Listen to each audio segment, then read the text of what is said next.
তুমি এই ভিডিওটা যদি এই মুহূর্তে পাচ্ছ, তাহলে তুমি প্রচণ্ডই ভাগ্যবান। কারণ তোমার লাইফে যত সমস্যা রয়েছে, যত কষ্ট রয়েছে, যত দুঃখ রয়েছে, সেই সমস্ত দুঃখ কষ্ট দূর করতে তুমি হনুমানজির কৃপা পেতে চলেছ। কৃপা তুমি কিভাবে পাবে সেটাই এই ভিডিওর মাধ্যমে বলবো।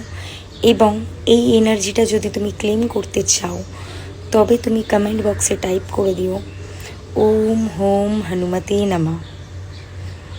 কারণ তুমি যদি এনার্জি না ক্লেম করো, এই মন্ত্রের জপ তুমি যতই করো, তাও কিন্তু তুমি এনার্জিটা ক্লেম পাবে না। মন্ত্রটি হচ্ছে ওম নমঃ হনুমতে রুদ্রাবতারায় সর্বশত্রু সংহারণায় সর্বরোগ হরায় সর্ববশীকরণায় রামদূতায় সাহা। এই মন্ত্রের জপ 108 বার করে তুমি রোজ করো এবং এই এনার্জিটা তুমি অন্যের সাথে শেয়ার করে দাও, যাতে অন্যেরও উপকার হয়। তাহলে তোমারও খুব তাড়াতাড়ি উপকার হতে চলেছে।